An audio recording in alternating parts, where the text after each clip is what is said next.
dadweynaha ku dhaqan magaalada Laascaanood ee xarunta gobolka Sool ayaa aragtiyo kala duwan dareenkooda ku cabiray wada hadallada maamulada Somaliland iyo Khaatumo ee dhawaantan ka furmay magaalada Addis Ababa ee caasimadda waddanka Itoobiya. Maraasaaka mikrafoon kala dhexmarnay shacabka degmada Laascaanood ayaa qaar ka mid ah dadweynihii la hadlay Bulsha TV waxa hadalladooda ka mid ahaa sida tan. Khaatumo iyo Somaliland ay wada hadlaan heshiiyaan wada walaalaha oo danba ku jirtay la heshiiyo dhul baahantana wixii hore uga lumay inay dib uga lumin iyo oo ay siyaasadda meeluun ka raacaan ummadda horumar baa waxa la marayaa heer caalami ah ummadaha kala marayaan iyaga dadka ka hadhay inay heshiiyaan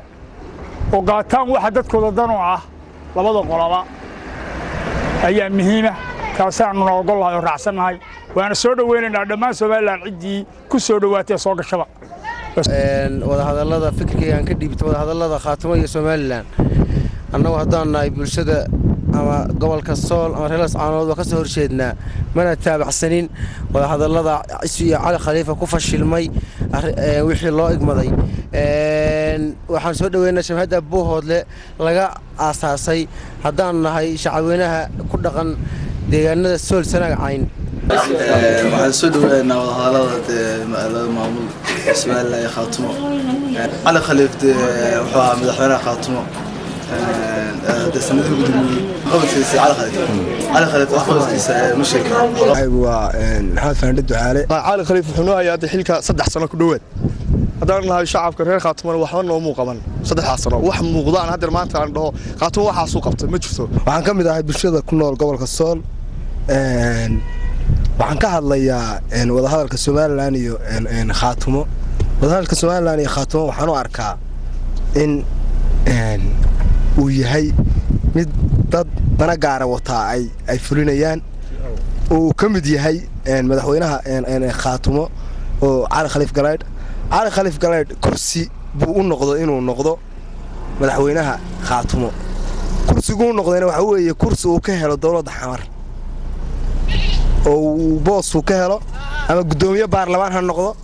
ama ra'iisul wasaare ha noqdeen dadkana uu Soomaaliya Sanaag iyo Cayn joogana dad uu hogaamin karo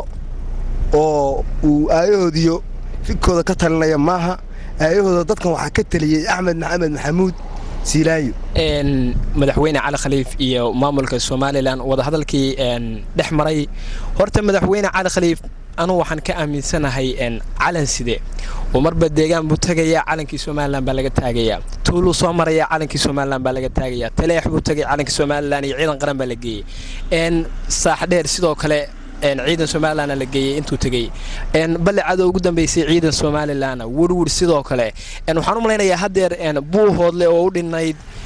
madaxweyne Cali Khalifa markii Buuhoodle uu Somaliland sidii uu ku keeno garan waayay wuxuu sameeyay wada hadal in Somaliland uu la furo sidii Buuhoodlena Somaliland u noqon lahayd marka madaxweyne Cali Khalifa waxaan ka aaminsanahay inuu calan sidee dhinaca kale waxa gabi ahaan basaaka isbedelay jawiga magaalada Laascaanood iyagoona shacabka magaaladu ay saaka ku soo tooseen jawi ka macaan sidii uu ahaa shalay iyo daraad waxayna saadaalinayaan inuu raxmaadka Eebbe u doo Trabal S Bulsha TV Laascaanood.